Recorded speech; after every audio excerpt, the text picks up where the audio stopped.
Hello everyone! Bayaran na naman ba ng bills? Nakaschedule na naman ba ang renta mo? Aray ko po! For today's video, pag-uusapan natin magkano nga ba ang expenses ko monthly and magkano rin ba ang nasasave ko living in my car here in Toronto, Canada.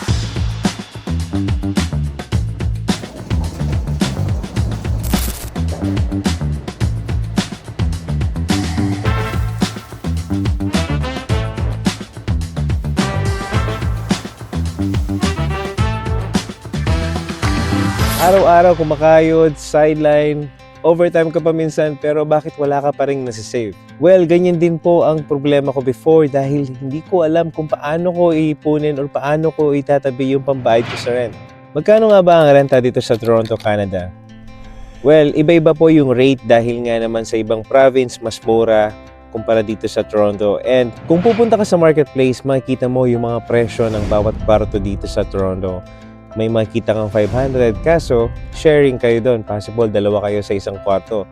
Meron namang 700 to 1,000 Canadian dollars, pero sa isang room lang yon. And sharing yung kitchen and yung living area or yung toilet. In my case, dahil ako ay isang international student, yung aking pinsan na naunang naging international student kasama ng kanyang family, sila yung tumulong sa akin para sa aking accommodation. Napakalaking bagay po na meron ka talagang family dito na mag-guide sa'yo. Talagang napakalaking tulong ng aking pinsan. Kaya shoutout kay Clark and sa family niya, kay Julian and also kay Geffen, dahil kung wala sila talagang mahihirapan akong makarating dito sa Canada. Dahil nga alam naman nilang nagsisimula pa lang ako at wala pa akong masyadong mabigay na contribution sa rent. Talagang kung ano lang yung available na budget ko, and as a student, medyo limited hours yung work namin dahil allowed lang kami mag-work ng 20 to 24 hours per week. Kaya wala po talagang may ipon. Kaya kung kayo ay nagbabalak na pumunta dito as a international student at iisipin mo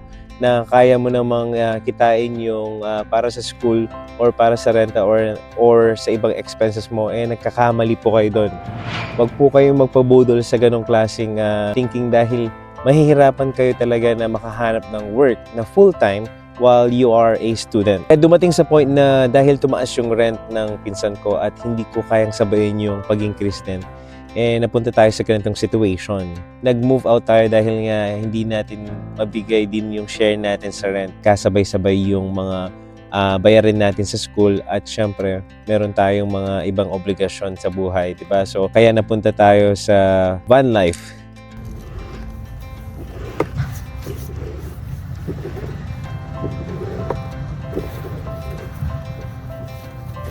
Bilang temporary foreign worker, mahirap magsimula. May mga bills, may mga pamilyang kailangang suportahan at syempre meron tayong goal kaya nandito tayo ngayon sa Canada. Kaya napaisip ako, mag-rent ba ako ng room na napakamahal or magsasakripisyo muna ako ngayon, and then sooner or later, once na nakaipon ako, magkakaroon din ako ng magandang accommodation or baka sakaling makahanap tayo ng mas murang accommodation. Meron din ako isang video dito na in-interview ko yung kaibigan ko or yung aking coworker. Medyo mahihain siya kaya itago na lang natin siya sa pangalang Mr. Kim. 18 years na siya nandito sa Canada and he's already citizen. Pero siya, nakasanayan niya na yung buhay dito. Iba yung lifestyle niya, pero at least meron kayong idea how much ba yung mga expenses niya bilang citizen dito sa Canada. Hello, so I'm living in Etobicoke, which is west side of Toronto, and then I've been living in Canada for about 18 years. I and my girlfriend are renting a whole basement of a house.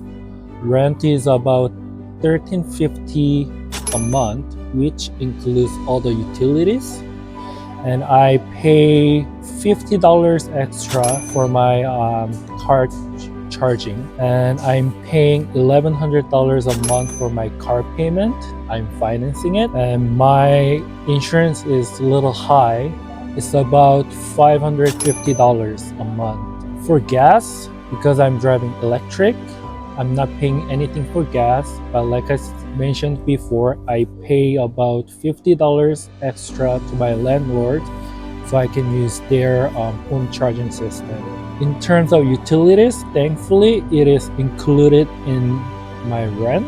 For my personal phone bills, I'm paying about $60 for my device, and my plan is $40 a month, which includes 100 gigabytes of data. Food is probably one of the most expensive expenses I spend every month because I and my girlfriend are working full time. It is hard to, cook at home every meal, so we kind of buy every meal, which is about $20 a person. That's about $600 to $1,000 a month. So for the parking space, I made an agreement with my landlord.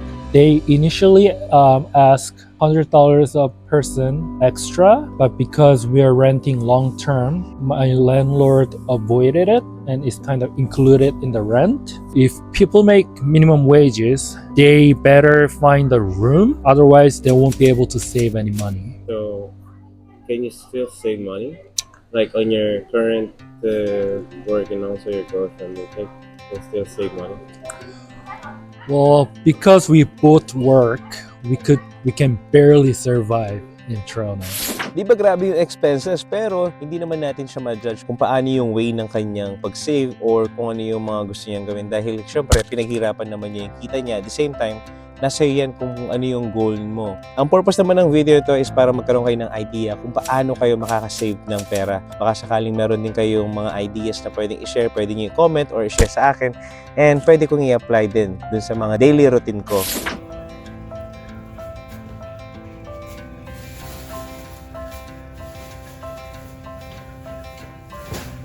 So pag-usapan naman natin yung food budget natin.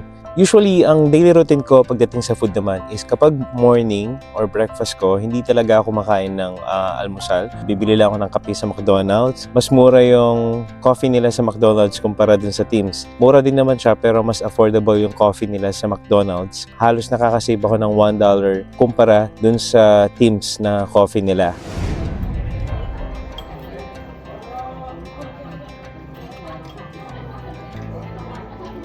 At syempre, pagdating naman sa lunch, doon tayo bumabawi. Kumbaga, doon tayo bibili ng heavy meal. Kung ano yung cravings natin, kung ano yung gusto nating tikman. Lalong-lalo na dito sa Canada, maraming pwedeng option. May mga Vietnamese food. Sa Vietnamese food, gusto ko yung mga po, banh mi, spring rolls. And then sa mga Indian foods naman, gusto ko rin yung chicken biryani. Yung buttered chicken nila, masarap din po yung mga yan. And syempre, kapag yung nag-create tayo ng mga Filipino food, marami din po mga Filipino food dito na restaurant na pwedeng pagbilhan. Usually kapag dinner is light meal lang tayo. Minsan yung nabibili nating tuna and bread sa Costco or chicken with salad, so light lang. Yung meal ko na yon is kahit papaano medyo nakokontrol natin yung pagkain ng carbs. Kaya kahit papaano nagiging healthy pa rin naman. And ginawa ko ngayon is nag-budget tayo every week ng $200 Canadian yung budget ko sa food. Inaalam natin kung saan yung may mga promo like everyday. Merong mga iba-ibang promo yung mga restaurant. For example, yung sa Wendy's, kapag morning, meron silang parang pwede kang bumili ng 2 wrap or 2 item for $4. And then meron din yung Popeyes. Everyday, meron sila iba-ibang promo. Tapos meron din yung sa mga Chinese groceries na may mga takeout or food nila. Before sila mag-close, sinisale nila yung kanilang mga food nila. Kill and Wilson, yan. Madalas din po akong bumibili dyan sa may North York. Yan, Bitras, and then other mga Asian groceries. Para hindi masira yung food, so sinisale nila bago mag-close yung shop. Sa transportation naman, before nga, nagbabas ako and kung nalilate ako, kailangan ko mag-Uber. Kaya halos umaabot ako ng $200 Canadian para sa transportation ko nung nag-rent ako. Kasama na yung subscription sa TTC bus and subway. Kumpara naman ngayong sasakyan, syempre, yung transportation ko is more on gas yung consumption ko. Napansin ko lang dito sa Toronto or sa Canada, yung mga gas station dito, nag-iiba yung presyo. Kapag daytime, iba yung presyo sa nighttime. Kaya nagpapagas ako kapag gabi na kasi nga ang laki nung pwede mong ma-discount kapag sa gabi ka nagpapagas. I'm not sure anong reason. If meron kayong idea, baka sakaling pwede nyo i-share, i-comment nyo below.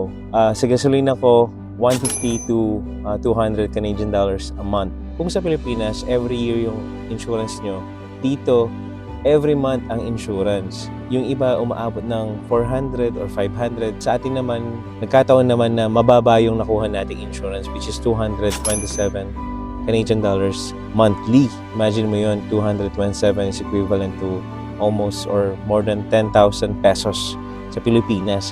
Every month, nagbabayad kami ng insurance. Kaya habang tumatagal, the more na mas maganda yung record mo or track record mo na wala kang accident or mga tickets, pwedeng bumaba pa yon. Kaya mas maganda, iwasan nyo na magkaroon kayo ng mga violations. Yun ang pinaka-importante. And iwas sa mga overspeeding, make sure na talagang follow the rules. Of course, aside from the insurance, meron ka rin naman mga for car maintenance. Sabihin na natin yung budget ko for car maintenance is $50 a month. Kahit pa paano reliable yung sakyan natin, hindi siya sirain. Kadalasan change oil lang naman and kung may mga minor repair. Pero so far, kahit pa paano maganda yung makina and transmission kaya wala tayo naging problema na major.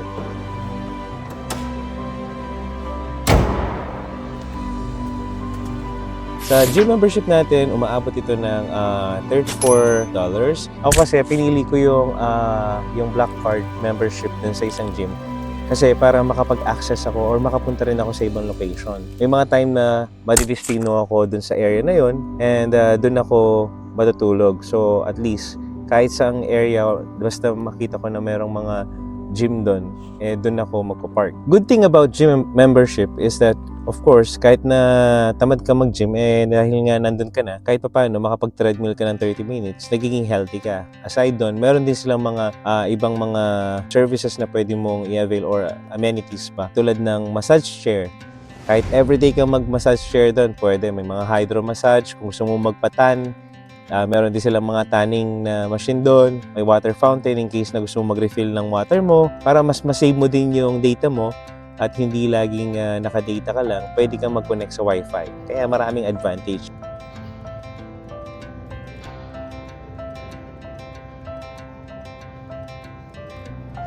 Yan yung mga expenses natin monthly na basically kakailanganin mo talaga na i-budget yung mga yan. Although, yung iba mga miscellaneous or iba pang mga bayarin, optional na yon. Kung gusto mong kumuha ng sarili mong life insurance para may protections ka sa sarili mo, kung gusto mong kumuha ng bagong phone, optional din yan. So, hindi ko na muna sinama yung mga yon kasi nga, ang pinaka-priority kung ano yung mga kailangan mo talaga monthly. Bago natin tapusin ang video na to, papakita natin kung magkano nga ba talaga ang nasave natin monthly.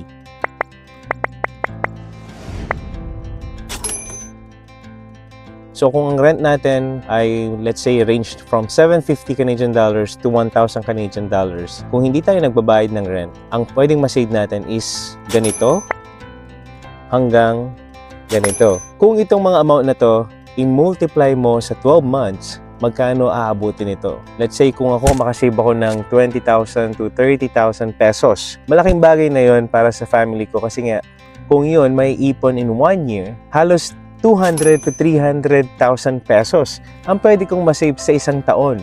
Kaya itong ginagawa ko, hindi lang naman to para sa pera. Dahil dito natutunan ko yung disiplina, natutunan ko yung totoong buhay ng Canada. Ano yung mga discarding pwede kong gawin na ma-apply ko in the future. Kaya ngayon, sinishare ko dahil marami ding mga tao na interested kung paano nga ba sila pwedeng makasave. Living in a car ay may discomfort. Mahirap, minsan i-judge ka nila. It doesn't mean na habang buhay ka mag-sacrifice ng ganyan.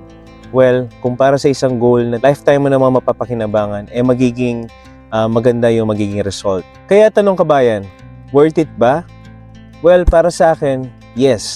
Worth it ang ginagawa ko na nakatira ako sa akin ngayon, pero temporary lang to dahil yung mga natutunan ko at the same time, yung mga na-save ko na even $1, malaking bagay sa future ko yon. Nahirapan man ako, nagsakripisyo ako, nalungkot, na-depress, umiyak, nasaktan, may mga pagsubok, pero mas lalo akong tumatag kung talagang gusto mo at meron kang goal, hindi ka mag-focus dun sa mga negative. Dasal lang kayo, huwag niyong kalimutan na mag-ask ng guidance niya. So again, this is Kuya Vince and I hope you enjoy my video. Hopefully, subscribe kayo and follow me sa iba kong mga platforms.